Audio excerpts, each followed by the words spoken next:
Hello to those joining us. We're just going to wait a couple of minutes to let more people join, and then we will begin. But welcome.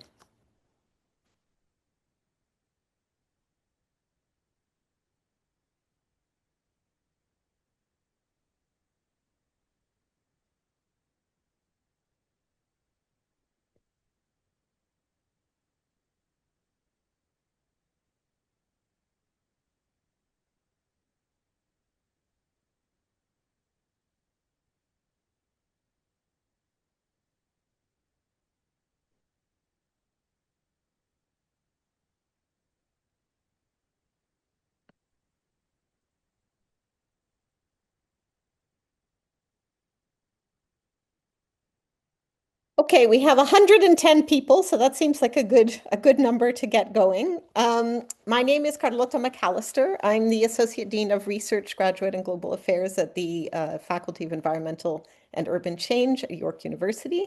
And I'm delighted and honored to welcome you to this lecture by the great Silvia Federici, who is an intellectual hero of mine since a long time ago, and I imagine many of yours.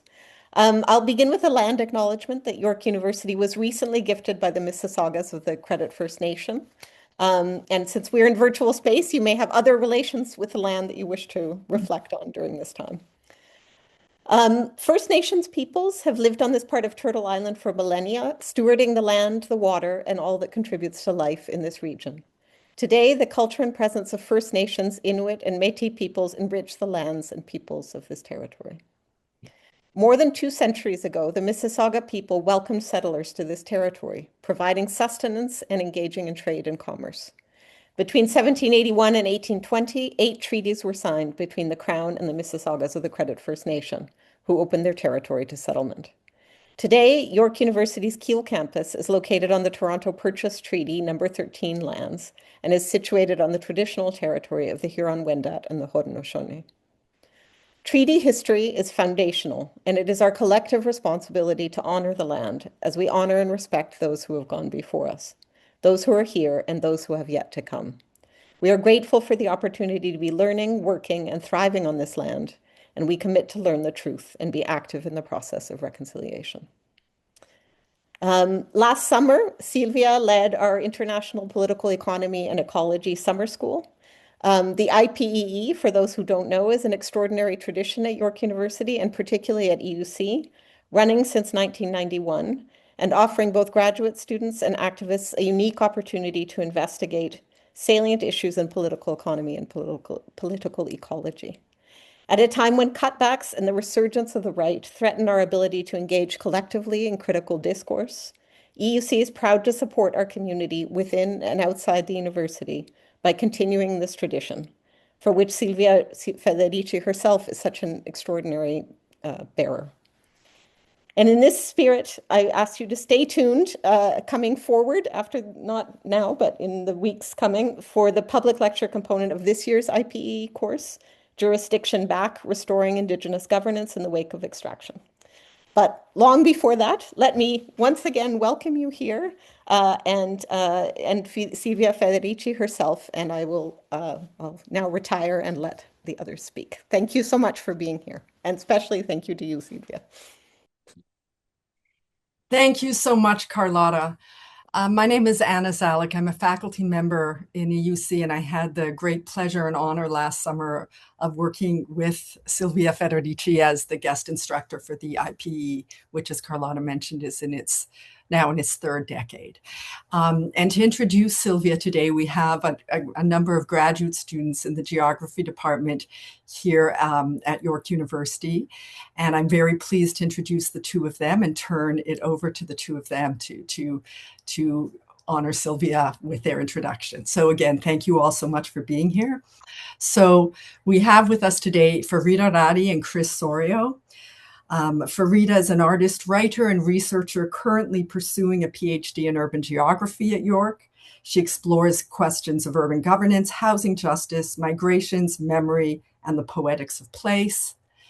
And Chris is an MA graduate student in geography at York and an activist scholar focused on precarious and racialized labor. His work examines worker organizing, community unionism, and the changing conditions of labor under outsourcing and deindustrialization.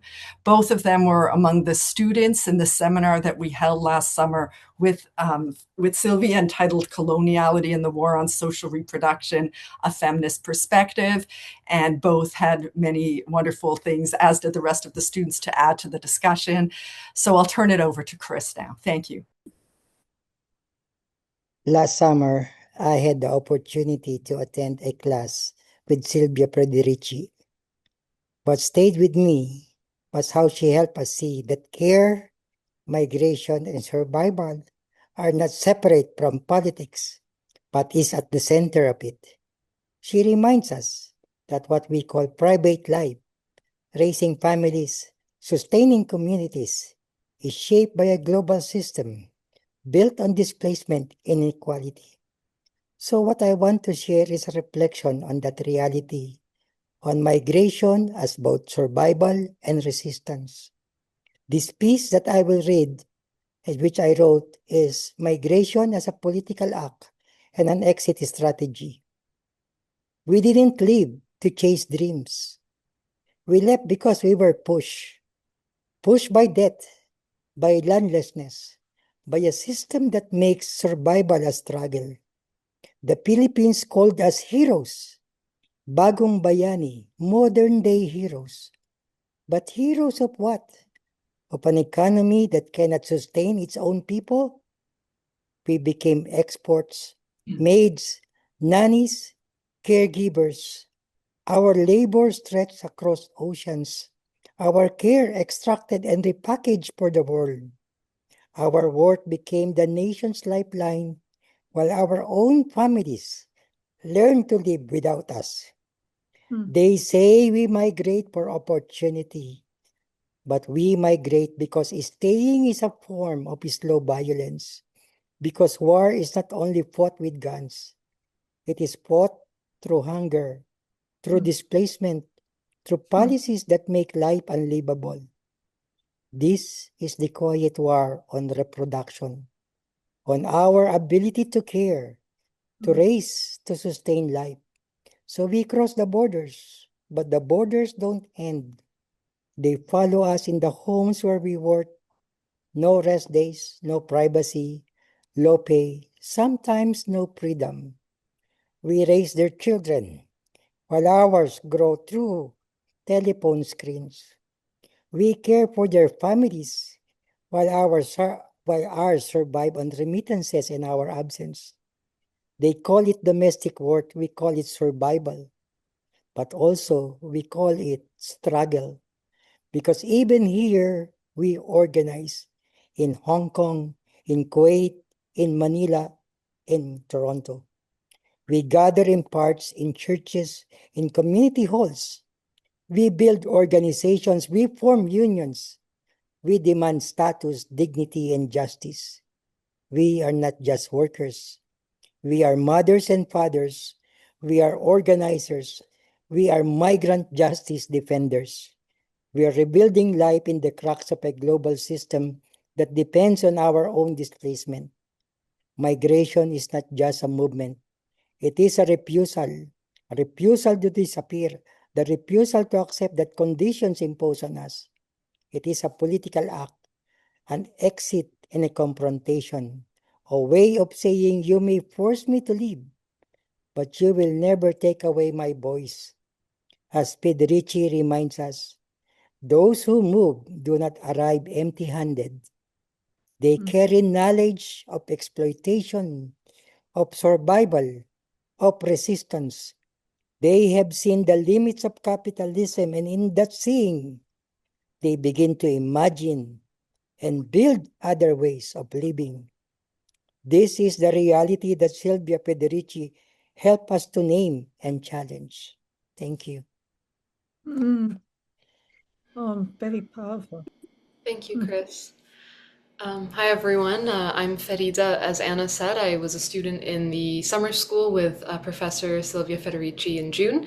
I will be reading, not that Silvia needs this, but a quick bio, and then I will share very brief personal comments, and then we will move on to Dr. Federici's talk.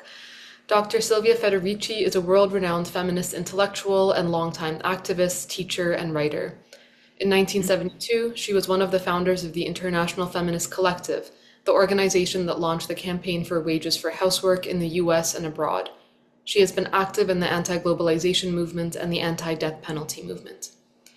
Dr. Federici is the author of many essays on political philosophy, feminist theory, cultural studies, and education. Her published works include Revolution at Point Zero, Caliban and the Witch, Women, the Body, and Primitive Accumulation, A Thousand Flowers, Social Struggles Against Structural Adjustment in African Universities, and Enduring Western Civilization, The Construction of Western Civilization and Its Others. Caliban and the Witch has been translated into Spanish, Korean, Greek, German, Turkish, and Serbo-Croatian, and is presently being translated into French, Japanese, and Italian.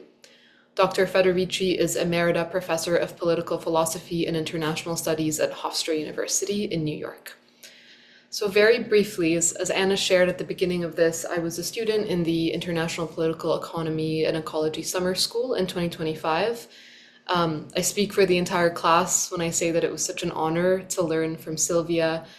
Silvia, you had this incredible capacity to connect with so many students with all of our different interests, knowledge bases, backgrounds. I think we all felt so transformed by your generous guidance and mentorship.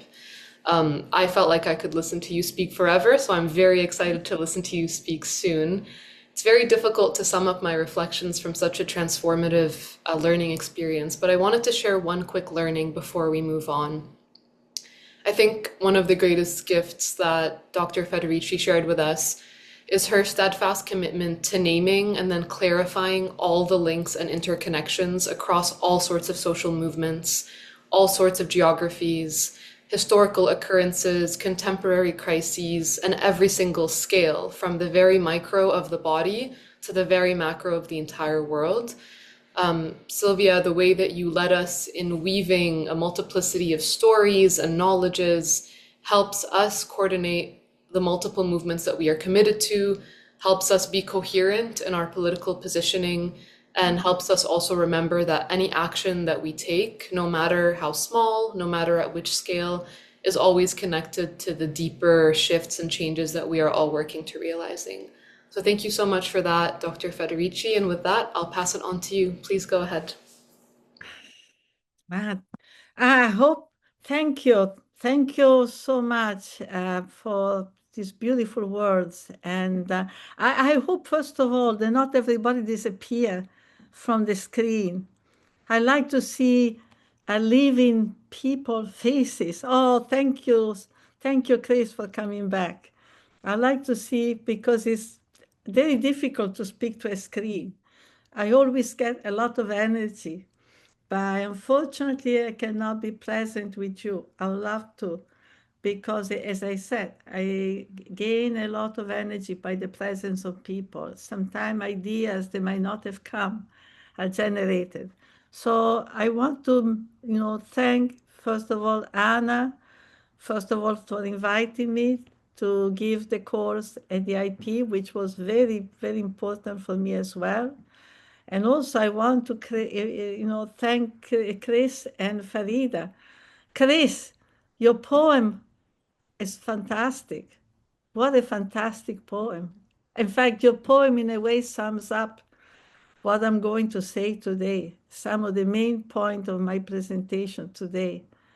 And Farida, thank you for what you said, and I'm glad that I was able to communicate and to be of use and inspiration to the class.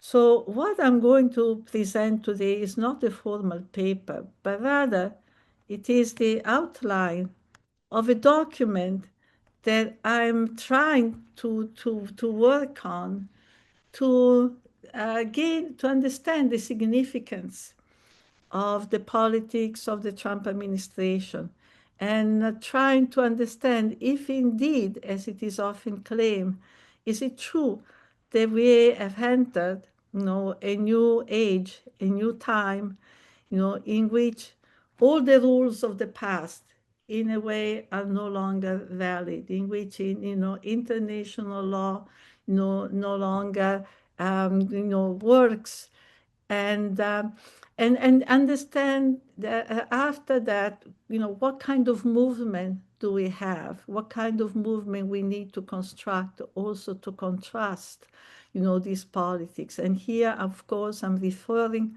to the unabashed, blatant embrace of an imperial conquest, imperial drive, and to the discarding of every constitutional guarantee and human right, and the assistance and complicity, with the genocidal war, organized by Israel in Palestine, in Lebanon.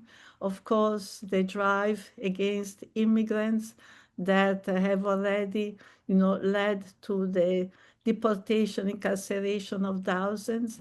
And, in response, again, my first instinct has been to turn to history. I find that turning to history is always an important step to raise some of the questions about the present.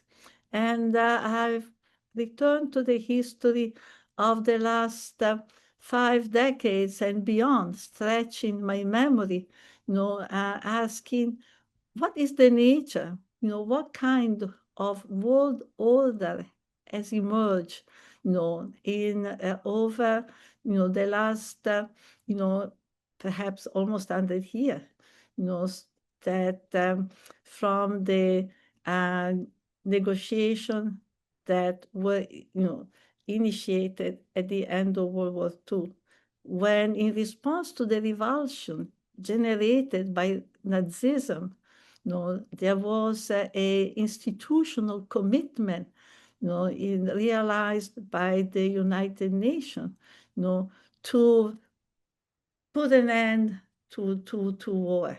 So the United Nations Charter that was drafted at the time, basically committed governments, committed the allies, the governments that had won the war, to fight against any war of aggression and to defend the sovereignty of nations. We know, however, looking back, that that commitment was not maintained. Very soon, the United States invaded, waged war against Vietnam.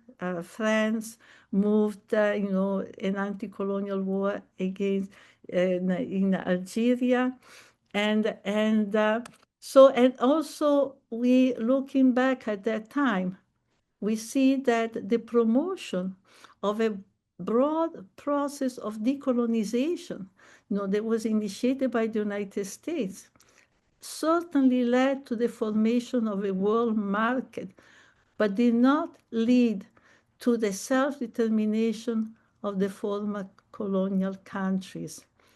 And in fact, the former colonies now, having their own independence, their own flag, basically entered a world order, but in a condition of dependence,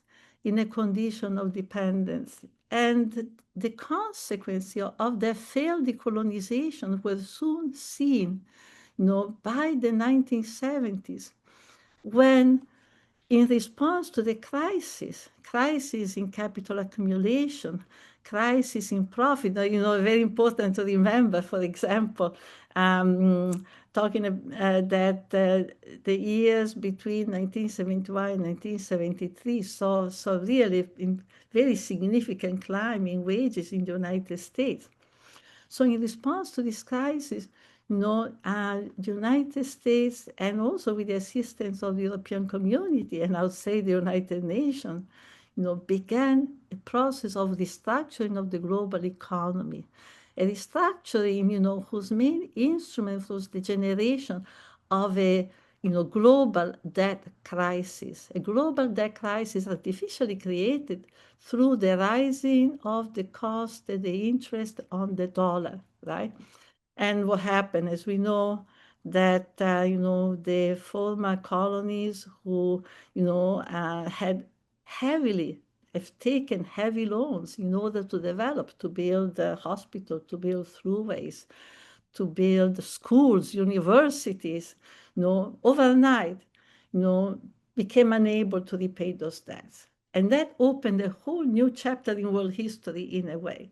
Because as we now see, looking back, we see that the global debt crisis and the program of structural adjustment that were implemented in its wake were in fact one of the main instruments in the restructuring of the global economy and in the process of recolonization that was at the center of it.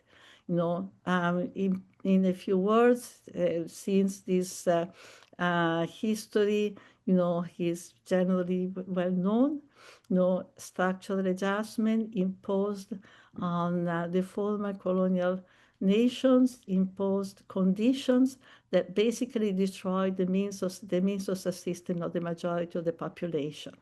As we know, they forced the governments in exchange for new loans, in exchange for avoiding defaulting. They imposed, the liberalization of the economies, in other words, the opening of the economies to every import, and at the same time, the dismantling in the name of comparative advantage, the dismantling of whatever productive outfit they had, and it forced government to cut all investment to reproduction, to healthcare, to basic necessity, to schooling, to the maintenance of roads, and it forced them to freeze wages, to privatize, to break up, communal land ownerships. In a few words, it completely transformed, the economy and turned upside down the life of millions of people who overnight were pauperized. Oh, I forgot to mention the massive devaluation of the currency. In Brazil, at the time, in the early 80s, there was a joke that if you took a taxi, you wouldn't be told the fare to pay at the beginning of the ride, because between the beginning and the end of the ride, the cost would have changed because of the fast, pace of devaluation. So imagine a whole countries in which the currency until then used basically was declared non-valid, paperwork. So this process, of structural adjustment that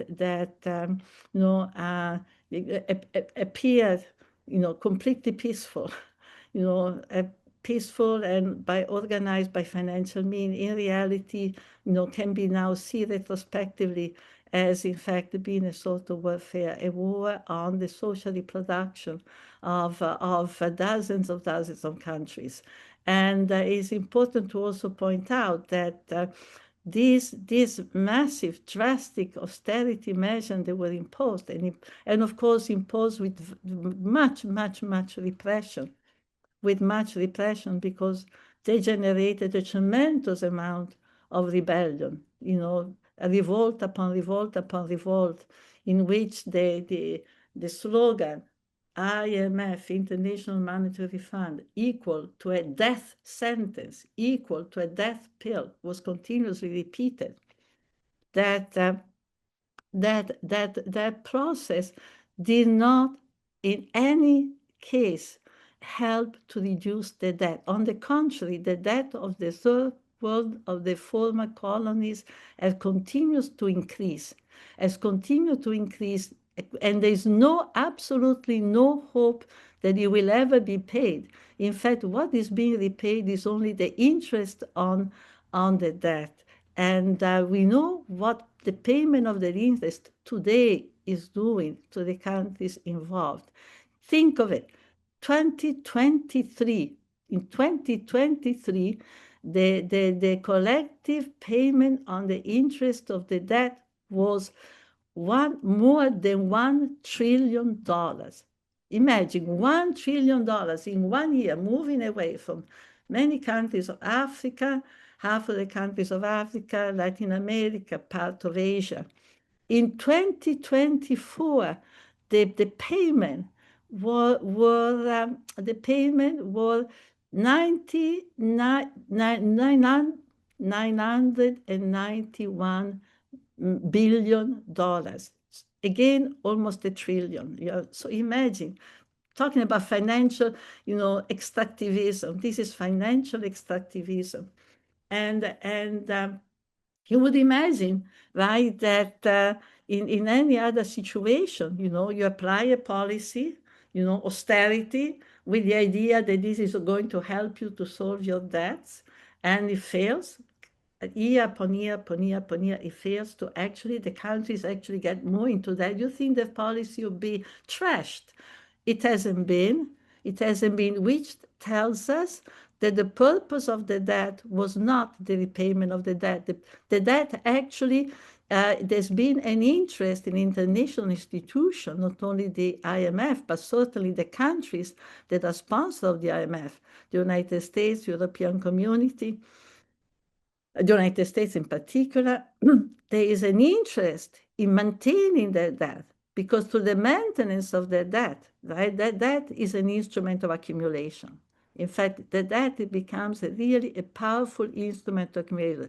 In the name of the repayment of the debt, in fact, corporations of all type, particularly extractivists, mining and petroleum and also agribusiness have been able to enter, logging, have been able to enter the countries indebted and take out an enormous amount of wealth. This has been an hemorrhage of wealth that has been, not only in terms of the payment themselves, but what that has allowed, has been a massive transfer of wealth, so that entire countries have been completely, and population completely impoverished, whereas, so, and on that basis too, a new hierarchy, world hierarchy, has been reinstated because of the immiseration of the population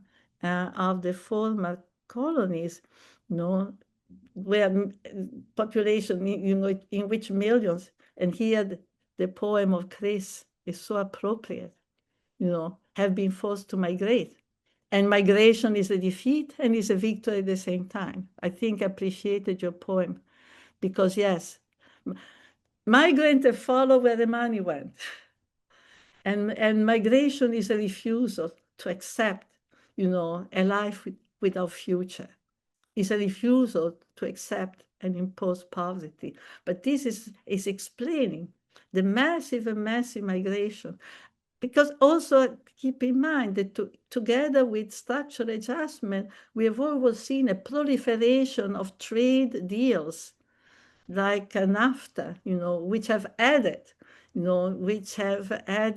to the impoverishment and the power of the corporate world, over the wealth, of much of the land.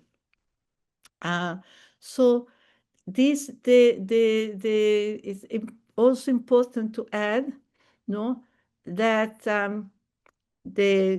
those who have been impacted most negatively, by the imposition of the austerity measure demanded, by the International Monetary Fund, have been undoubtedly women, right? That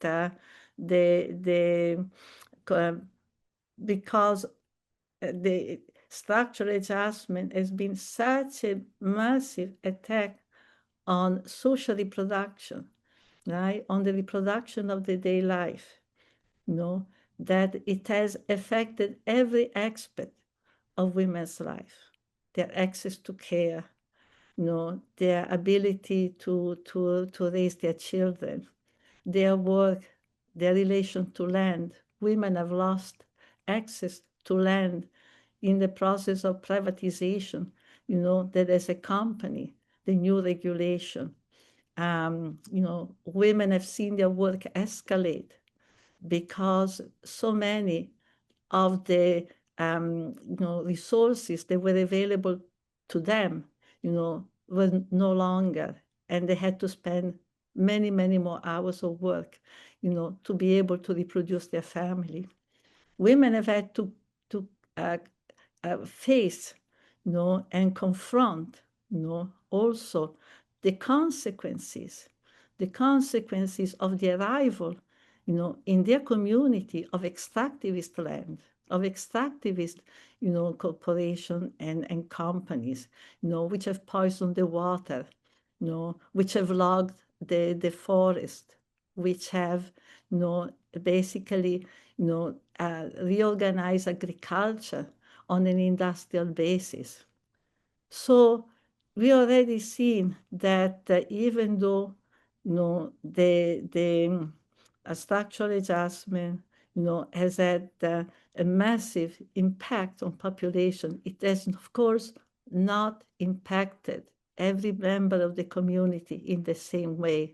And certainly women have been among those who have suffered the most. And this has been reflected in the migration pattern. For the first time historically, women have led the migration, of the 1980s and 90s and after.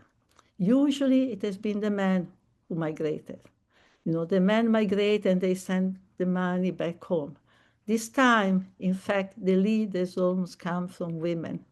Women who have come, to Europe, to the United States, many times working as domestic workers, and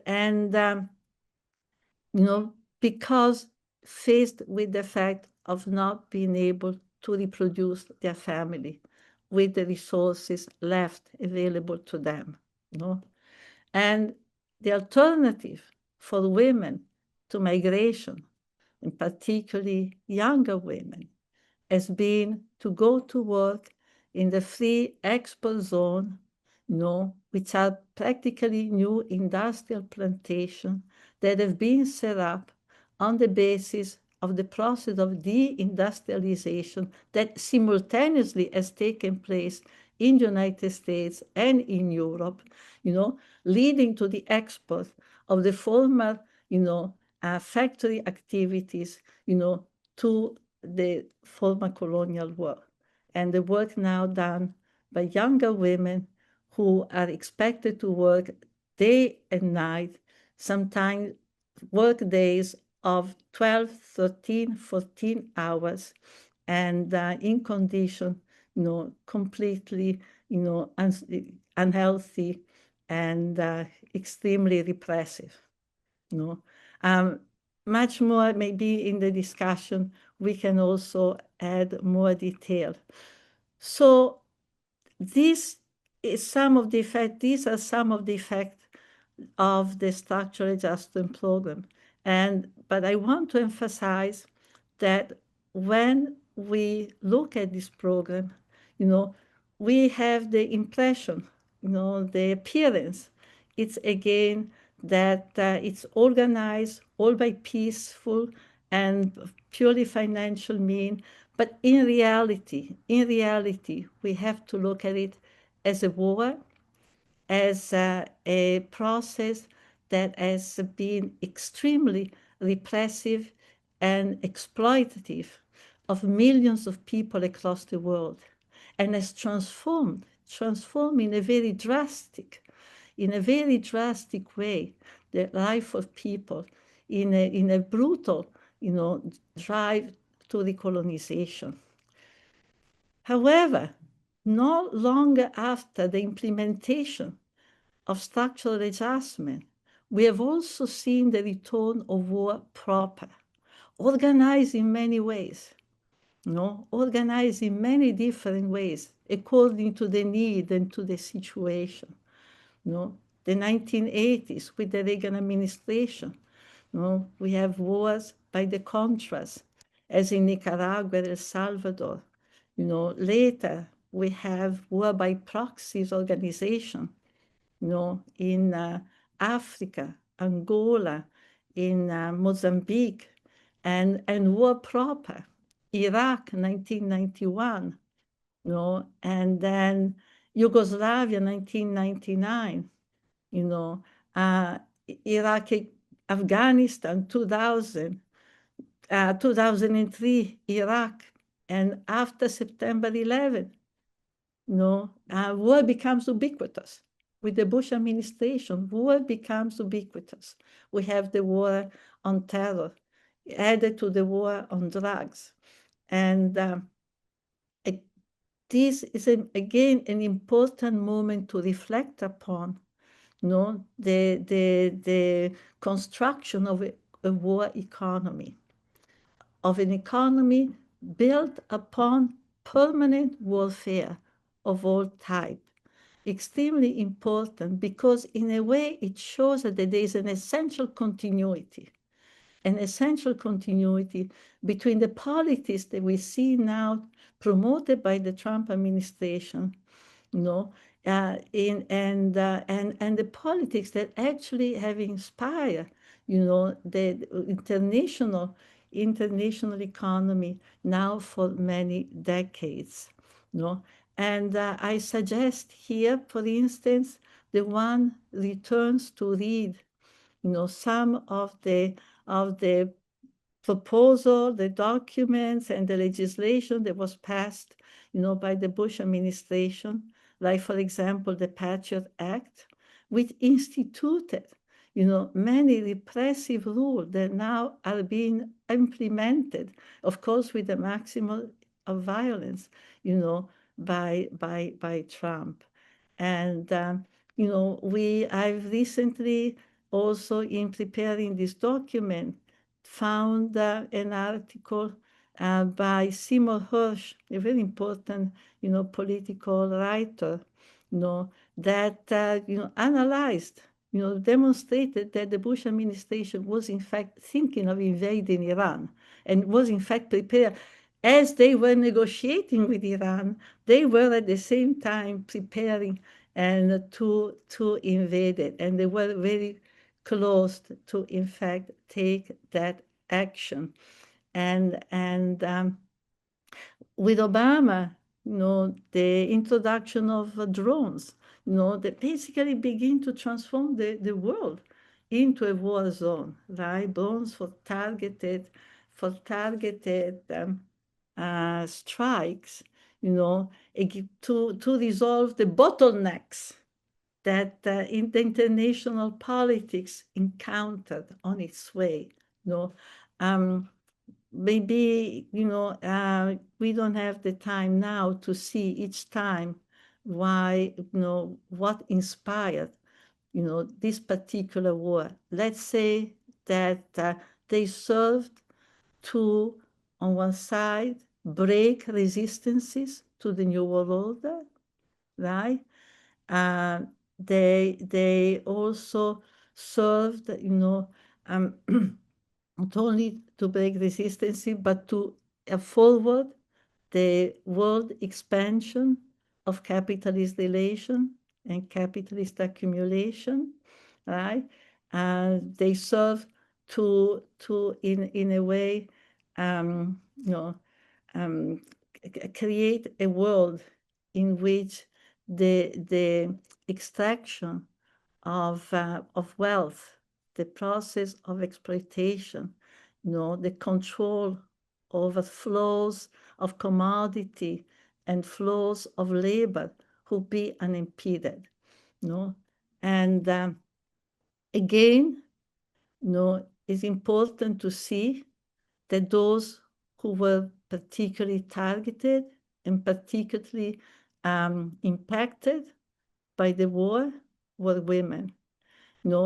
We have seen the situation in Palestine, and imagine this situation magnified, and expanded to apply to each of the instances of war that I have mentioned. No, women were those most targeted because not only they are not the ones who carry arms, they are the ones who are in the most vulnerable, fragile situation, having to care for the children, having to care for the elderly, having also in their own constitution often been pregnant, and also carrying the responsibility for the reproduction of their families. I cannot imagine the pain and the agony I think that all of us have shared over the last 2 years. The agony of imagining what women in Palestine must be experiencing and not being able to see their children being killed, tortured, not being able to give the protection that they would want to give.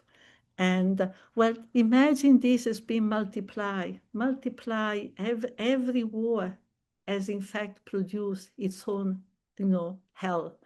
And in particular, because the nature of these wars, more and more the wars that have been, organized, to smooth the process of the expansion of capitalist relations, more and more, they have targeted the reproductive infrastructure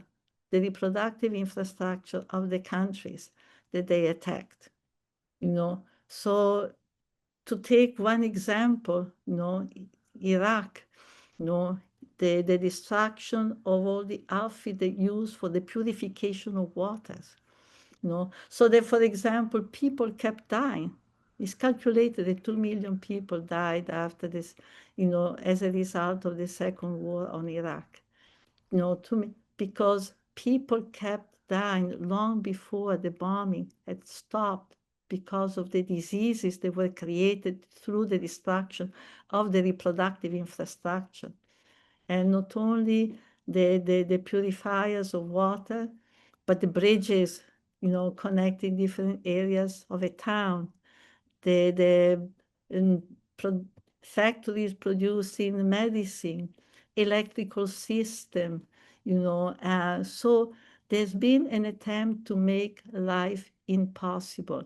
And in fact, the countries that have been the object of a war are still very much, devastated, by the conflict. Also because so often, weapons that were considered illegal, they were supposedly illegal, phosphorus bombs or bombs coated with so-called spent uranium, as it was done in Yugoslavia, were used, which again, created a situation, of long-term destruction. No? So the attack on the reproductive infrastructure, of course, saw a major represented, a particular, devastating, had particularly devastating consequences, for women. But in addition to that, there's been also a war that has been waged, as part of the globalization process on women as such, and a war that has taken different form. That is to say, not only women have been severely impacted by structural adjustment, austerity program, the destruction of their most basic resources, right? Forced to migrate and unable, and attacking their own body, not having access, to the possibility of care, but also being the target of a whole campaign, and I call it war, that basically, made them, had different element to it. First, by the 80s, a whole campaign, if you remember, was launched, whereby women were made responsible, were declared practically responsible for the impoverishment of their countries. Women in the former colonized world, under the charge, under the concept of a population explosion, right? They were basically blamed for impoverishing their community by having too many children. And as a consequence of this campaign, we saw a whole set of doctors, nurses, and medical professionals, moving into, countries in Africa, Asia, Indonesia, for example, organizing, sterilization safaris, in often convincing women to have their tube tied or cut, by exchange of some, means of subsistence. And again, with the argument that if there was poverty, in the former colonial world, this poverty had to do not with the, drastic measures, introduced by the International Monetary Fund and structural adjustment, but they had to do with, the fact that women, would bring too many children to the world, right? Also, we have seen the return, hand in hand, with the arrival of the IMFers. We have seen the return of a process of witch hunting.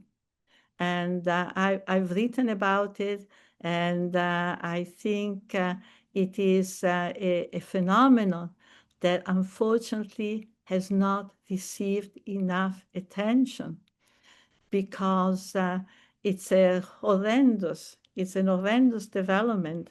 We now speak of thousands. It's calculated and that at least 30 to 40,000 women, were killed, accused of being witches after being tortured, often spread with gasoline and then put to fire, and mostly older women, women who, however, and women who lived alone, and who, however, had access to some land or access to some, property. And because the impoverishment imposed by the austerity measure of the structural adjustment also tore the social fabric apart, ignited division, very deadly division, particularly land struggle over land, and of which very often women, older women in particular, living alone, not having somebody to defend them, but having a little property, also became the victim. I've done research on this topic and found that the perpetrator of this attack were often young men, but that behind them there was a whole network of complicity, local chief often working with the foreign companies, all interested in privatizing land, in appropriating land. And so this again, it's another important, war against women. There was, and it's not yet terminated. It's not yet terminated.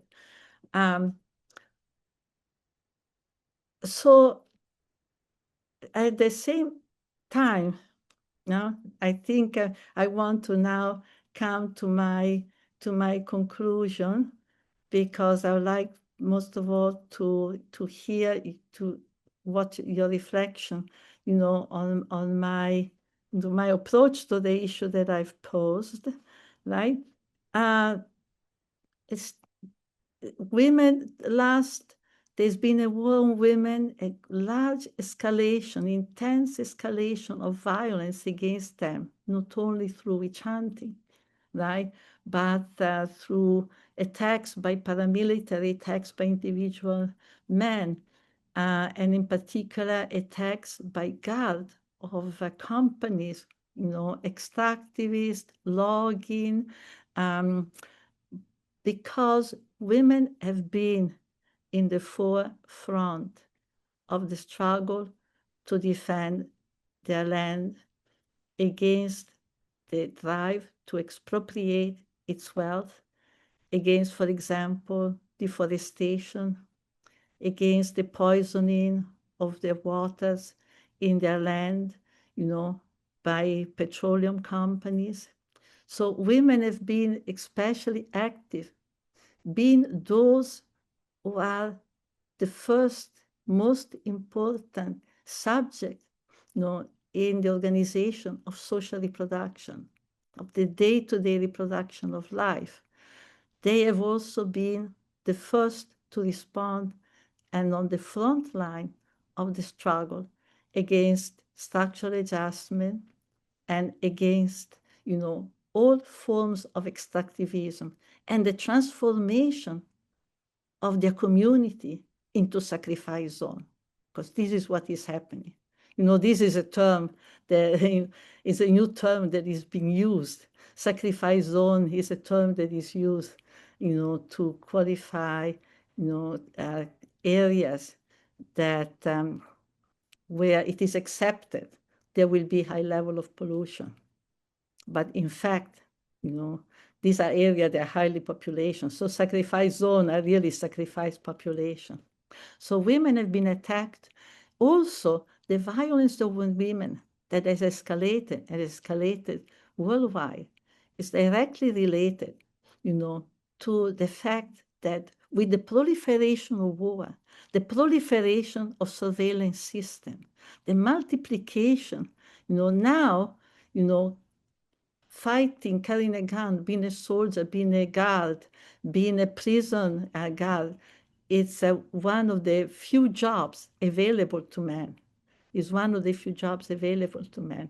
With that, a new violent model of masculinity has been launched, right? And a new danger for the women of the community in which these men live, who use to resolve conflict through violence, are in fact, carrying home the violence which they practice every day in the field, right?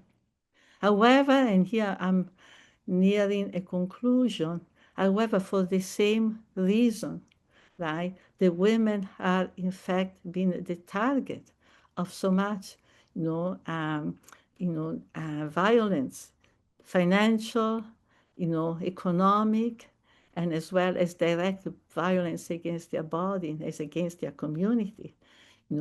They have also been the one to, most ready to, in fact, mobilize and create large connection, large network of activists to confront, the devastation that is now meted to their community. And, so I've been very inspired in the last few years, in my work, in my, view of the future.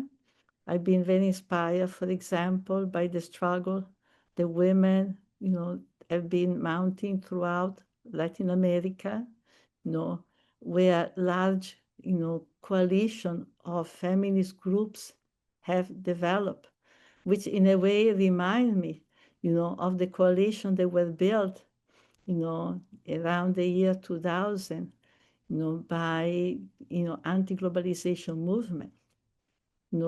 So you have an insurgent feminist movement in the global south, an insurgent feminist movement that is working with many other social movements, unemployed, union, with solidarity economy, right?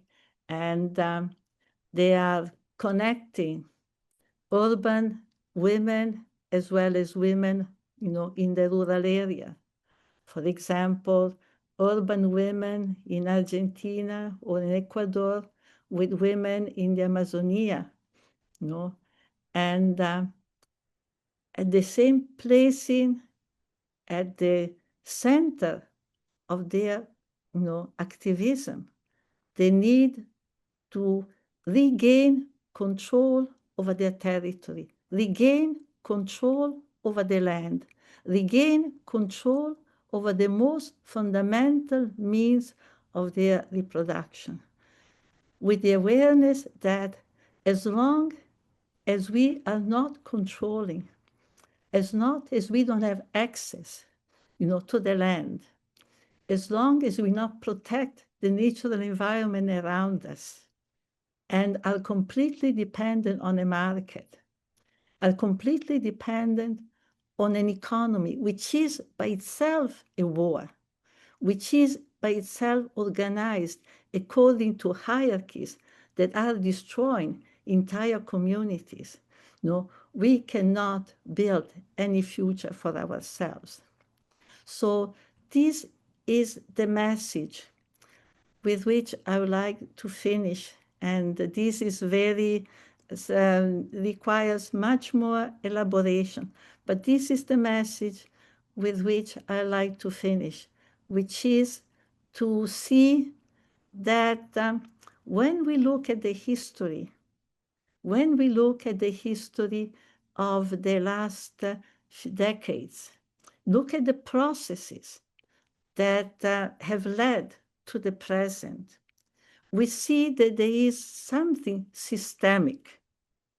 We see that politics that appears exceptional, politics that appear, belonging to a new world of regulation, out of the order, not normal, as many these days would say, are in fact, part of a systemic problem, the problem of a capitalist system that is not able to sustain itself without exploitation, expropriation, displacement, constant warfare. And second, that in response to this threat to our reproduction and the reproduction of the natural world, I could have talked about the Green Revolution, what the Green Revolution, IPEE is an ecological program, and the Green Revolution was somewhat part, if not the equivalent, but a certain complement to the devastation produced by structural adjustment. That, in response to this massive attack to the condition of social reproduction, we have also seen a movement of women develop that today see the reclaiming of the most basic element, necessary for our life: the land, the water, the trees, as the center of our struggle. And I think that this message is a message that is important for women, not only in the global south, but for the feminist movement also in Europe, in the United States, and the so-called developed world. Thank you very much. Thank you so much, Silvia, for a fantastic and rich talk about, the kind of trajectory that has led us to the present moment. We would ask people to put their cues and their questions into the Q&A section. And perhaps while we're waiting for some of those, I see that some have come. Okay. Here we have one from our colleague Mazen Lavan. And he mentions that targeting the mechanisms of social reproduction is characteristic of wars of extermination, genocidal wars, including targeting those who are capable of biological reproduction, maintaining the population, women and children, as we're seeing in Palestine today, as well as in colonial America. It is not clear to me why and how the destruction of reproductive, sorry, I'm having trouble because of the chat, I'm staying on that particular space. It is not clear to me why and how the destruction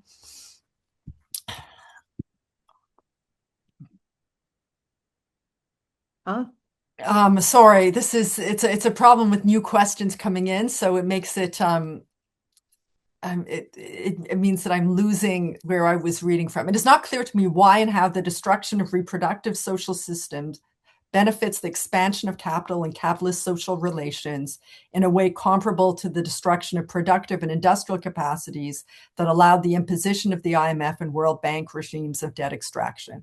So I guess Mazen is asking you for some further thoughts on the relationship between current forms of destruction and former financial wars, I guess you could say, on biological reproduction. If you have some thoughts about that. Yeah, can you? I'll try to I'll try to encapsulate it a bit more in a question that I was going to ask you, which is about how you see the current the destruction of both the ecology. So, for instance, our colleague, Professor Ahmed Abu Shaban, who is the dean of agricultural and life sciences at Al Azhar University in Gaza, who has been in the faculty for the last couple of years, has pointed out and did recently at a meeting of the Palestine Research Cluster that one of the outcomes of the Israeli military bombardment was the destruction of the ability, at least for now, of the land to reproduce itself. And of course, one sees the direct destruction of hospitals and schools, the bombing of the school in Iran, the number of children that have died in these wars. And I'm just, we're interested, I guess, in your reflections on how that explicit destruction and violence emerges from the debt violence that comes out of the crisis of capitalism that we see in the 80s. What are your thoughts? Yeah, I think it's all there.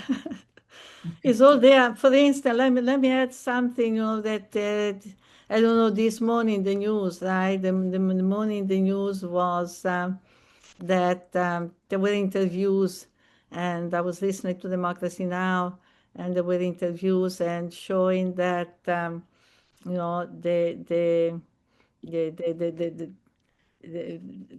showing that there's going to be a major crisis in food production. At least imagine, it is understood, it is argued that because of the blockades of the Strait of Hormuz and the threat of war, and 44 to 45 million people are at risk of imminent starvation.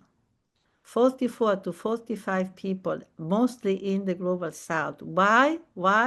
Because with the Green Revolution, which I wanted to mention, with the Green Revolution, the original crop were replaced by genetically modified crops that need fertilizer made with ammonia and sulfur, made either with ammonia or sulfur, and therefore they're depending on oil.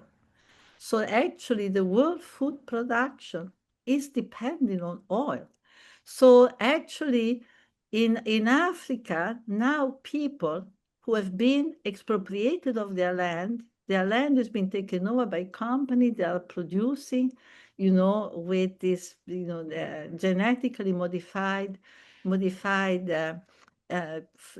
seeds, have to acquire fertilizer from Saudi Arabia. Saudi Arabia is one of the main producers of fertilizer because now food depends on oil. This is something quite dramatic. But you know, in 2002, after the second Intifada, you know, I wrote a piece called Palestine is the World. And that piece, in fact, drew a one-to-one parallel between what was happening at the time in Palestine, because already at the time, hospitals were being bombed, schools were being bombed, clearly not to the extent they have been destroyed now, but certainly already there was a campaign of bombing that was destroying, geared to destroy the reproductive infrastructure. And I, in that article, was showing the continuity between that and what was taking place as a consequence of structural adjustment in much of Africa, where, for example, people could not go to a hospital. So in Palestine, the hospital is bombed and people die. In Africa, people died. In fact, there was a return to going to witch doctors because they could not afford the few now privatized hospitals, too expensive for the majority of population, right? So it seems to me that the bombing of schools, the bombing, it's part of a process of extending the dominance of the corporate world, of the capitalist world, you know, over areas that have been areas of resistance to domination, resistance to globalization, resistance to enslavement, resistance to the extraction of the wealth of their lands. You know? It seems to me that this is on a continuum with the whole history of colonial domination that precedes even the order that was instituted at the end of World War II. Thank you, Silvia. Then another question from Poonam Khosla, who asks, where the revelations of the Epstein files and the recent reports on the Rape Academy fit in your largely political economic analysis? How do you see these everyday social practices of sexual and misogynist violence playing out in the structure of our epoch? I think they play out very well because look, you know, one of the consequences, I think that, you know, one of the consequences of the fact that the entire economies of subsistence, entire economy of subsistence and also investment in many countries in services have been really destroyed, right? Has meant, I said the women, have either turned to migration, going to work as domestic workers or sex workers, right? Or they have gone to work in the free export zone, or they have gone to work in many of the, there are countries that have been turned into big brothels, like Thailand, where, sex work and which is always, organized in a way where violence is very, very close. It's very, very, part of the, where sex work has been one of the options, right? Sex work has been in sex tourism. Remember sex tourism? No, that was one of the booming industries, from the 90s on, often on the wake of the Vietnam War, where the Western recreation areas, they were set up by the U.S. Army for the soldiers, turned into, sex tourism outfit. And this became for many, and of course we know the violence that, because the women obviously who, worked in this could not master much power. Thank you, Sylvia. We have another question in the chat from Rosa. So Rosa is asking, in your work, social reproduction is central to how capitalism functions. Do you see social reproduction as the most powerful site to challenge the system, or are there limits to what struggles around social reproduction can achieve?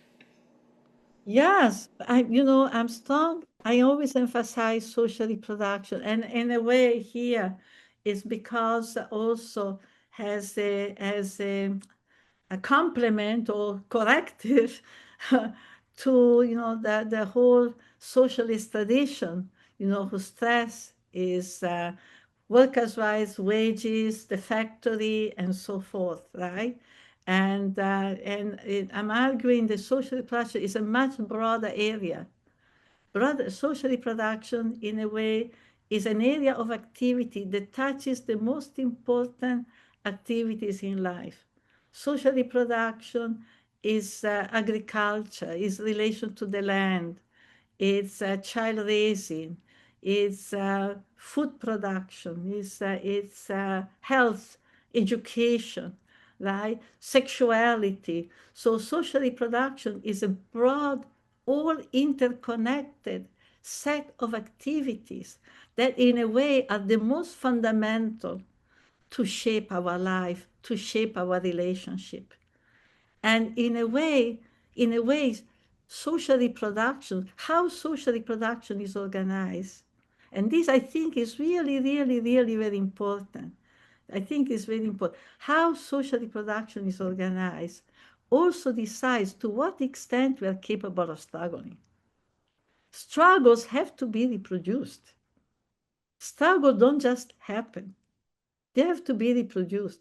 If, for example, you have a society, in which women, are reproducing their family themselves in isolation from each other, it's going to be difficult to have a real struggle, to have a strong struggle.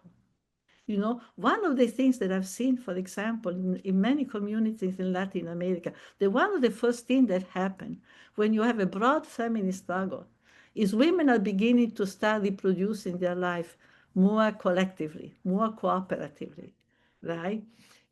I'm thinking about, for example, how the millions of women who would like to go to a demonstration, who would like to go to be part of a movement, uh, and they are prisoners of the home, alone, isolated, more and more, because now services are being cut, not only across the world, but also in the United States, in Europe. And therefore they are at home with a child who is autistic, with an old parent, who needs 24 hours care. Recently, there was a poll. I was told that there was a poll among workers, in the United States, and they were asked, what is your most pressing problem? And they said, care work. Where do you put the children, particularly the young children, right? And their care now, it costs so much that it rivals the cost of education of a university. So the question of how reproduction is organized decide what resources you have to live, but also what resources you have to struggle, what possibility you have to struggle. In other words, so the issue of reorganizing the way in which we carry on, the activities that are most fundamental, those who allow us to live and care for our community, it's very important. And that's why I think that a feminist movement, a movement of women, who are shaped by that experience, is extremely important. And I'm somewhat appalled, by the kind of feminisms that have grown, for instance, in the United States, where the goal is equality with men. Well, I think we should struggle for equal pay. As equality with men, what does it mean? What does it mean, equal? It means equal. It's important to be very concrete here. right? Of course, we don't want discrimination in terms of access to resources and access to spaces, but equality with men. With which men? No, and are men free? No, men are not free. The majority of men, they are not free. So equality with men has meant, for example, struggling to join the army, where we should fight for men to get out of the army. We should struggle for the end of armies. It has meant to be, actors in a war. We don't, and this, in my view, is an abomination. Because, I think that the experience, the generational experience, generation after generation of dealing, with children, maternity, reproduction, food, etc., has also created a sensibility and understanding, of the value of life, not value in terms of economic, of monetary value, but value in a whole moral sense. So this would be my answer. Are there more questions? I'll be very happy to. Yes, Silvia, there is another question here from a visiting PhD student from Brazil who is based at University of Toronto. And Yeah. the question is, what happens when the CEO of an open AI claims that the worth of caring for a newborn and worth that is essentially reproductive and by extension traditionally seen as women's worth will, in the next few years' time, be impossible to do without ChatGPT? Ah, no, I mean, the idea the AI is going to do the reproduction work, yeah, is another example of the cruelty of this system. And then the mindlessness and cruelty and lying. I do reproductive work now, many hours a day. I care. My husband has Parkinson, and much of my work now is caring. And I tell you, every minute I say, I want to see an AI. I want to see a robot to do this. I'd like to see a robot dealing. Would you give your newborn in the arms of a robot? Would you give now we have these nice articles coming on the New York Times where they saw this old lady now conversing with a robot and showing how good it is. First of all, who is going to be able to afford the robot in the house? Right? What does it mean to have a little robot in the house? I would like to know that. But secondly, really, would you really want to have your companion a robot? And most important, would you uh, you know, give, put in the arms of a robot, right? The care of a person who is ill, the care of a child, the care. This is such an absurdity. These are ways in which basically of mental pollution and also of frightening people with the prospect of unemployment so that you accept, you settle, for the lower wages, you settle for worse conditions of work. Not to mention the destruction of the environment, that these electronic gadgets are producing. We are now dealing with the destruction caused by data centers, which is horrendous, which is absolutely horrendous. So we have now, yes. No, I was going to move on. To another question from Messiah Blanco, who asks, what are your thoughts about the instrumentalization of women's social reproductive labor by the wave of authoritarian governments that appeal to the traditional patriarchal order? So they give as examples Orbán's emphasis on Hungarian women's reproduction, Katz's anti-abortion stance in Chile, Maduro's demand that women deliver 6 children each for the fatherland. That was before the US kidnapping. How can social movements and intellectuals respond to this instrumentalization in a way that vindicates women's labor? Right. Yeah, of course, I mean, this is a very classical in the right. I mean, it's very classical, but it's also very classical in the history of capitalism, right? Women are nature, women, so for example, the work of care work is natural work. So this is our natural, and it's been very, very convenient. Because with that idea that the role of women, it's being the caretaker for everybody, as meant to basically discipline women, to provide infinite amount of hours of unpaid labor. And if you don't provide it, you are a bad woman, right? You're really not fulfilling your destiny as a woman. This is a very classical, rhetoric of the right, which has served to ensure a tremendous amount of unpaid labor. But I want to add something which I actually had planned to use in concluding my speech, my talk, which is, you know, part of the struggle. I mentioned the struggle the women are making, to reclaim the land for food sovereignty, to create more cooperative forms of reproduction against logging. I did not mention the other more invisible struggle, but still very significant, which is the collapse of the birth rate, which is the worldwide collapse of the birth rate. And in great part, obviously, this collapse is due to the fact that women do not see the condition to, to have children, do not have the material condition.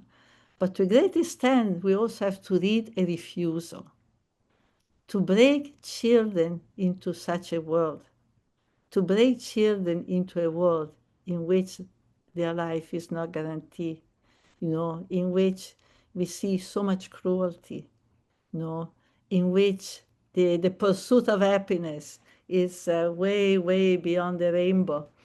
And so I think this is now something, and this is very interesting and show another contradiction connecting with the question of AI, right? There's now a great worry among, politicians in the United States about the collapse of the birth rate. And of course, they want white children, no doubt, right? Nevertheless, if it is true that AI and robot are going to do most of the work, and actually living labor is becoming replaceable, the fact they will need less, why they worry? Why they worry about the fact that the women are not reproducing children? But actually, there is a great concern, and I heard on a discussion on television a few nights ago. There's a great concern about an aging population losing the vibrancy of innovation. Well, what about the robot? Why they don't have the vibrancy of innovation? So they are very, but certainly, behind this collapse, there are material conditions, but there's also a great process of refusal. Thank you. We have another question here from Gary Kinsman. Gary is asking, first he says, thank you for a very useful and important talk. I am currently working on a book titled 1970s Radicals from Workers' Autonomy to Wages Against Housework. So, Wow. can you talk more about wages against housework as a political perspective? Well, I think wages for housework is very relevant today because this is what we are discussing. We were saying no to unpaid labor. We were bringing out the fact that this work is not natural, that the naturalization of housework, right? We wanted, first of all, two things. First of all, to show that this is work, to show that actually companies, employers have taken, advantage, that in fact they have been able to gain a workforce for free without having to invest because the work of reproducing a workforce has been done by women for very, very little compensation. Eh? So number one. And secondly, the wages for housework was to give women an alternative to having to depend on a man with all the possibility of violence, and depending itself is to be rejected. To having to depend on a man or to have to accept any job that came along, no matter what, which is what most women have done. Yeah, most women now in the United States have a second job, and nevertheless, they never gained any autonomy. They now do two work, and they're full of debt. You know, I've done work on women and debt, and I've seen the women at the men. As soon as women, enter the wage workforce, you had the development of payday company.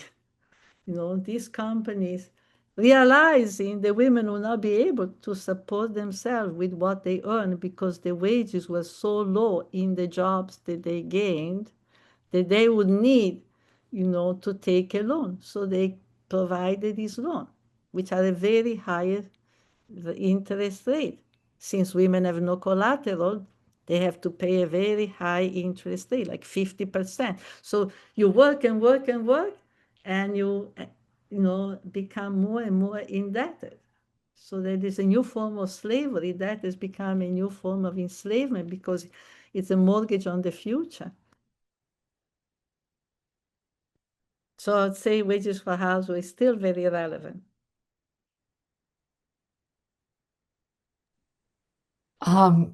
We have quite a few more questions here.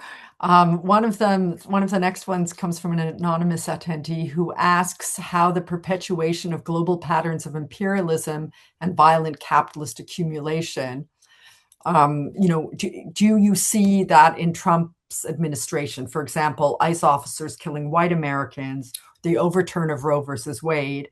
Are these a dimension of what Aimé Césaire would refer to as the imperial boomerang?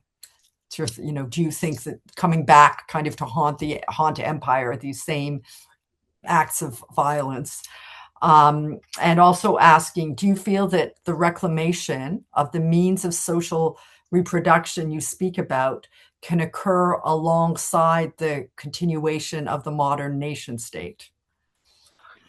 No, the modern nation state has not been a model of democracy. On the contrary, so the modern nation state is very problematic.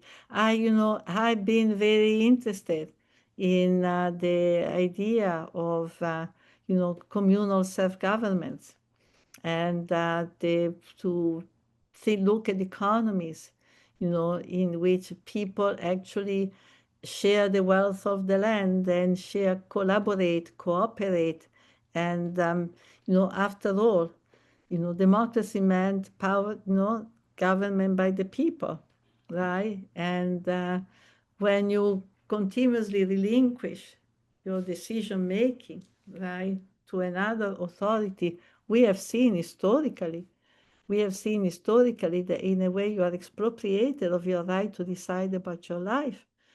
So this is very problematic, and we haven't seen, which doesn't mean that people cannot work, but in Spain, during the Occupy movement, there was also a movement for called municipalism that basically argued that it's possible to work with local government, where it's more possible to exercise control, of the decision that we want to make. But, again, the question of the nation state is extremely problematic.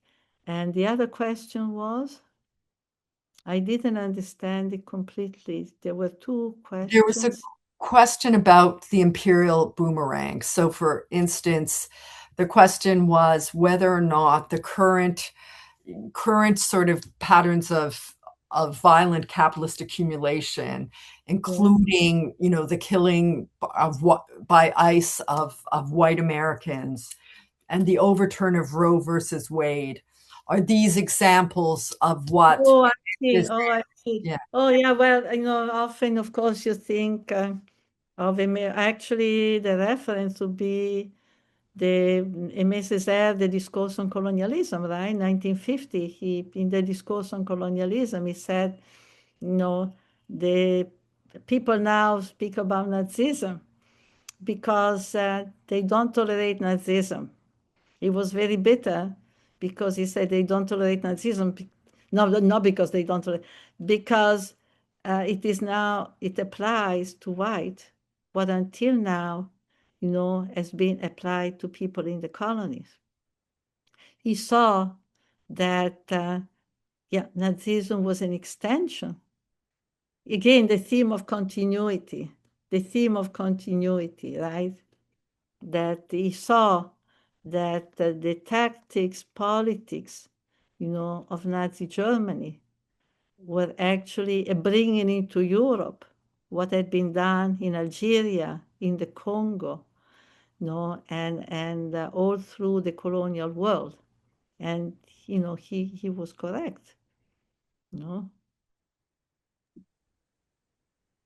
Thank you, Silvia. I'm going to ask another question then from Raj Bardui, which thanks you very much for your presentation. And it's a question about the impotence of the United Nations, the Security Council, and the majority of international leaders to voice concerns or opposition to the US and Israeli invasion on Iran.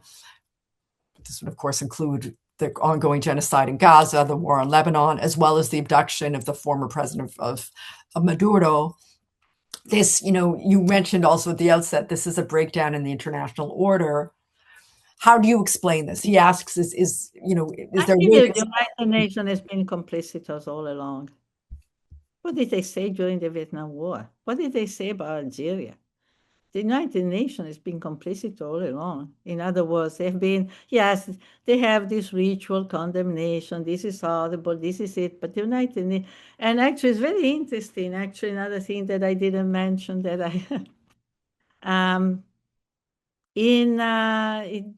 at the time of the war against Yugoslavia, and before the bombing of Serbia, the United Nations changed the wording of the charter.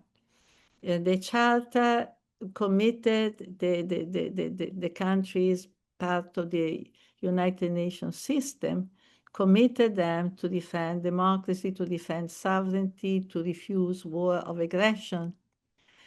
That wording was changed to say, to legitimize, war for humanitarian reason, right? In other words, wars to fight, to prevent abuses of human rights. And in fact, this began the long process, that was all through the Clinton administration of humanitarian militarism. So you wage war to protect human rights, right? And this was used, in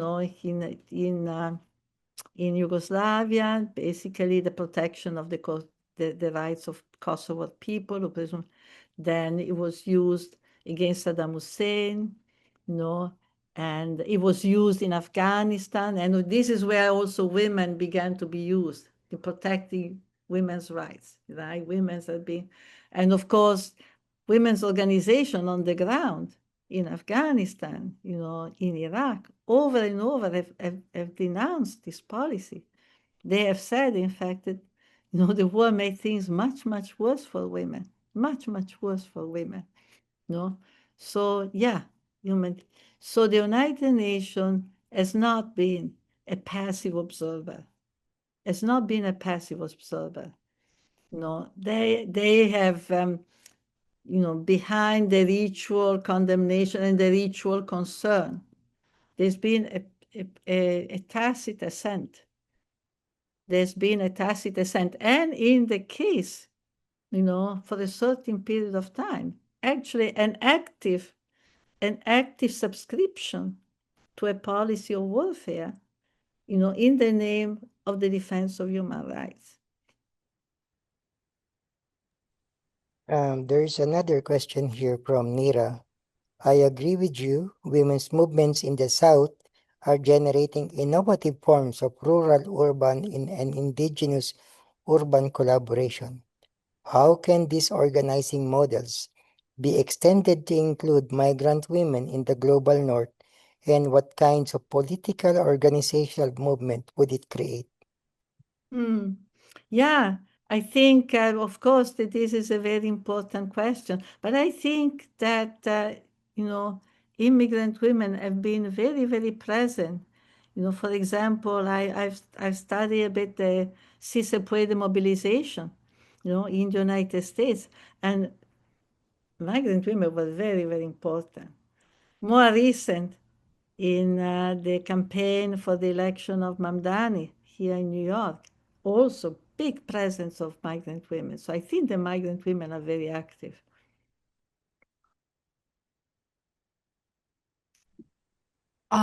We have another question from Rosa, but maybe we can come back to that because just to give voice to some people whose questions haven't been asked yet. Viviana Petroni, thanks you very much for your valuable remarks, in particular in terms of historical patterns in capitalist expansion and forms of nomination. She asks, how do you think that in the emergence of far-right regimes, we are confronting challenges to organizing that are new in this moment? And she asks, is the past good guidance for thinking of these anti-capitalist struggles now against, the emerging far right? Oh, that's another easy question. That's an easy. Yeah, I think, of course, there's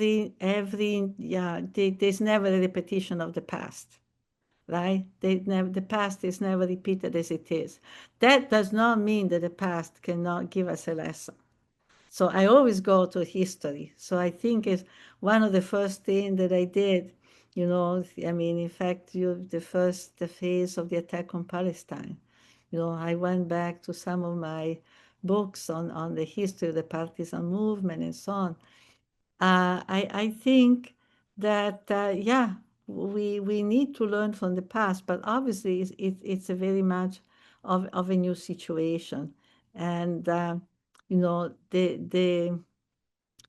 is, I think there is a very important mobilization that is taking place right now, certainly in the US. And I think that is very encouraging because it's really expressing a solidarity with immigrant community that in a way is new. I think that this excess of violence has also provoked a revulsion that is now going to be very important it's already important for mobilizing people. The way people come out of their homes, congregate, surround, and when they hear there's, high people in the community, that's really something new. That's something that has not been seen before. When this we know is not the first time that thousands and thousands of immigrants are deported. During the Clinton was qualified the deporter in chief. But usually those who opposed those deportations, were immigrants themselves or some small radical groups. But now it's different. Now we're seeing actually communities going out. And this really gives hope. Yeah. Thank you. We have another question here from an attendee. They're asking, how would you extend your analysis to incorporate queer and trans perspectives on the connection between gender and capitalism beyond cisgendered and heterosexual women? Yeah, but I don't know beyond why it has to be beyond, but I think that it's very important. I think that the gay movement, the trans movement, have challenged all the kind of normativity that have also been so oppressive of women and men, historically. So that's a very important movement. At the same time, I always insist that, for the kind of feminism that I have embraced, women is never a biological category. It's a political category because it has historically represented a particular type of work. Saying woman means saying particular type of work, particular type of exploitation, a particular type of struggle, right? So in the sense, woman is a political subject. And, in that way also, one wants to see that also in, the same applies, to gay people, to trans people, the question of the politics, not the identity, but the politics. What is that, relationship, right? It's very, very important. I mean, of course, the the defense, of your, identity is crucial. At the same time, it's also important to see whether that extends also to a political position that, for example, confront, exploitation, that confronts, the forms of exploitation and expropriation that capitalism imposes on all of us. Thank you, Silvia. We have various other questions. I guess maybe we could take maybe a few more. I'm not. Sure, I'll be okay to take a few more. Sure. Okay. So I'm not going in order now, but I thought this sort of takes us in a slightly different direction. I hope there's some of our left. I hope there's some of our left. I thought you might be interested in answering this particularly, maybe. How can you explain that Italian President Meloni is often framed as a voice that opposes Trump, considering that, one, she's also a far-right politician, and two, there have been many other voices from political figures around the globe opposing Trump. So I guess your reflections on Meloni. I'm really, but I know that she's a really right-wing person, and I think she's opposing Trump because two reasons, I think. Now she's not opposing Trump, but she is decided that she cannot any longer support, a policy of Italian, cooperation with the sending of arms to Palestine. That's what I understand. And I think that this probably has to do with the mobilization that has been, two things, the mobilization that has been growing in Italy, strong mobilization, and also strikes. And secondly, I wouldn't underestimate the role of the Trump attacks on the Pope. Italy, it's kind of heavy for people in Italy. After all, she has to be elected, if she wants to be elected again, and she doesn't say anything. She takes a neutral stand, or, I think she's kind of distancing herself because she doesn't want to be, have millions of Christians not voting for her because she's courting, Trump. That would be my guess. Thank you, Sylvia. The next question is from Attila. Since the last year, Also, just the last second. Oh, okay. Oh, yes, yes. And people are sending me. Oh, yes. Okay. I now see. Sorry. Okay, Sorry. yeah, that's okay. So this question is from Attila. Since the last year, the imperial war against Ukraine includes constant attacks with drones and rockets on hospitals, infrastructure, water, food, floods, or hitting people at their home. Also, the ongoing ecocide and mines destroying future generation opportunities to have a good life. I was wondering why these attacks on social reproductive infrastructure is happening. Your talk gives me some answers, It is not just terror or and demoralization, but an attack on the social fabric itself. But is Yes. that the destruction only targeting by the capacity for struggle, or are there any other effects? No, I think, but at my understanding, I mean, I, sup- I imagine this kind of attack are supposed to demoralize the population, right? They're supposed to basically want them to pressure the government to come to some sort of concession. I think that's the idea of bombing civilians, for instance, hurting civilians. Is to basically, yeah, I think that yeah, that would be my explanation. Is with the hope that somehow then the population will rise up and put pressure on the government to come to an agreement, to come to some concession. Thank you. There's another question here from an attendee. They're asking, how would you situate your work in relation to other Marxist feminist perspectives such as social reproduction theory, Bhattacharya, which I understand as taking a more traditional Marxist approach towards value production and labor? Are there any tensions or disagreements?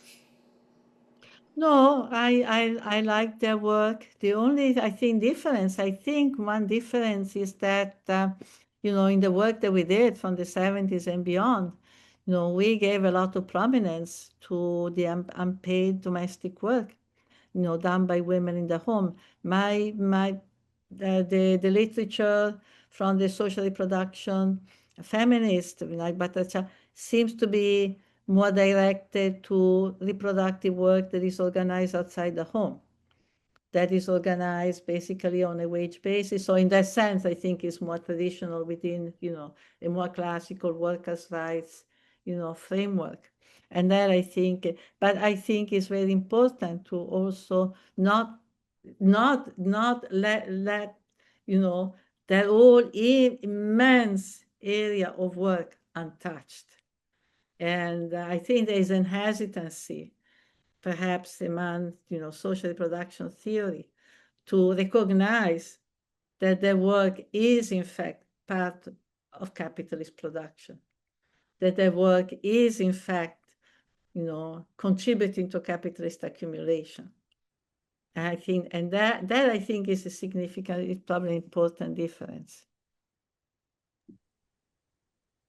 Silvia, I think we're done with the questions in the chat, but I just wanted to ask you your thoughts about the broader question of dehumanization, which has been raised in the context of the war in Gaza, but and more broadly, and sort of the treating of particular groups of people and broader societies as creating them as somehow external to human worlds.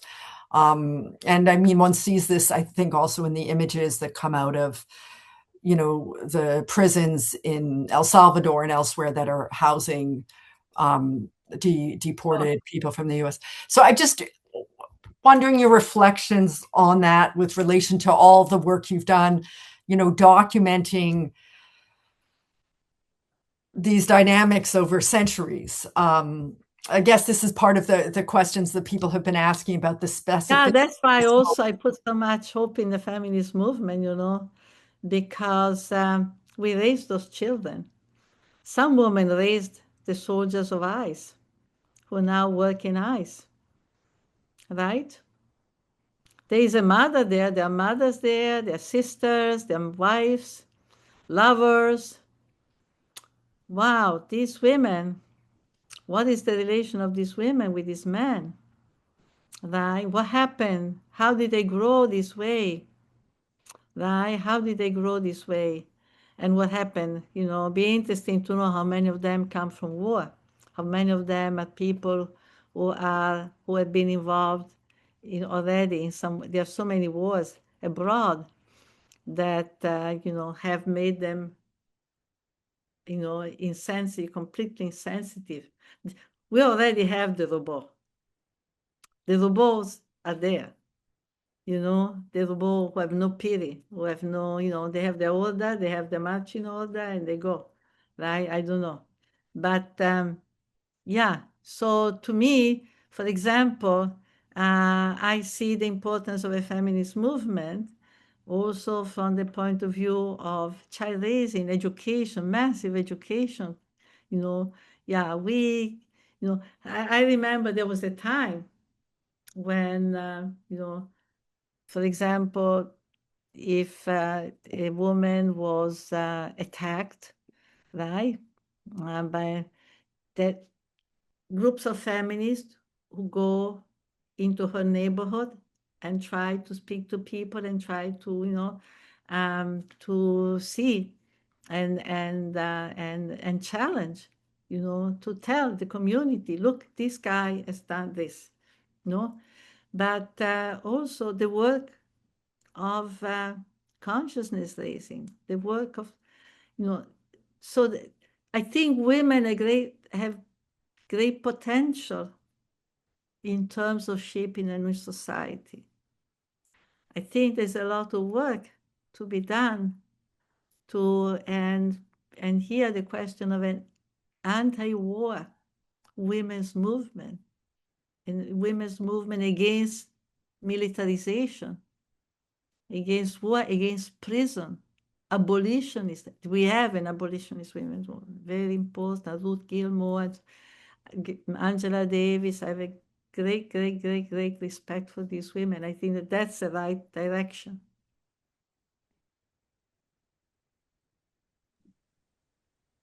Any reflections on either the feminist strike, which we discussed in the context of the course, or even or a general strike overall, Yeah. given the moment that we're in? Yeah, in 2016, women in Argentina from Ni Una Menos, they launched the call for the women's strike over reproduction. And that call was not much picked up in the United States, but it was picked up in many different countries. I know in Europe, in Chile, and certainly in Argentina. And this was preceded in 1975, by the call by women in Iceland of a general strike. For the younger generation who don't know, you should really look at that. Because in 1975, women in Iceland called for a strike and the country stopped for a day, right? It was basically a reproductive strike. On that day, the men had to cook for the children, had to take care of the housework. 2016, the women go on strike. And, Veronica Gago, Lucy Cavallero, and others, they've written a lot about what they learned. They saw the strike as having a pedagogical value, because they learned a lot through the strike. And first of all, they learned that when women go on strike over reproduction, over reproductive work, it's very different from when men go on strike, for example, in a car factory, right? Because the traditional union strike is the men cross their arm. We don't work. But if you're doing reproductive work, you cannot do that. You cannot cross your arm if you have a small child or if you have a sick person depending on you. So you have to invent other ways. You have to invent. So the first pedagogical lesson was that, this work is a very different type of work. Working with people, reproducing people, producing the life of people is not the same as producing cars. And therefore, there are different modalities even in the process of refusal. And so they had to think how you could refuse the kind of normativity, the kind of, commands, that are part of their work, without at the same time jeopardizing the life of people you're caring for, right? And in that, they said, that this was a explosion of imagination, because they had to invent other ways, and inventing other ways meant how we could do it differently. Not that we stop doing it, but we do it differently. We do it in a way that we are not expected to do it. We do it in a way that subverts the kind of exploitative relation that now shape their work. Yeah. So that I think is, and so, for example, you do it collectively, right? For example, the day of the strike, you take care of people, but you also look at the documentary on women's organizing, women's rebellion. But mostly, it's about breaking the isolation, breaking down the walls that have separated women, doing away with the fear of the other. That I think is one of the main things. Well, with that, Silvia, we'd like to thank you so much for your time, for your generosity in thinking through the questions that have been posed, for the brilliance of your work for your trajectory of all your work in the course and today as well. A huge round of applause and our appreciation to you. Thank you. I'm very and so also happy. to the audience, this was recorded and we will make the recording available. Okay, thank you very much. Thank you very much. And Thank all you, the to Silvia. all of you, and let's hope for a better world. Yes, indeed. Again, yeah, bye. And Bye-bye. I look forward to receive your poem. So beautiful, Yes. powerful, so perfect for this occasion and beyond. See. Maybe we can post the poem next to the recording, because I noticed for Dante Allers, yeah. Go on, Sylvia. Inspiring. Thank you. Bye. Thank you, Dr. Federici. Thank you so much. Bye, Farida. Bye, Farida. Bye, Carlotta. Bye. Bye. Thank you so much. Thank you so much.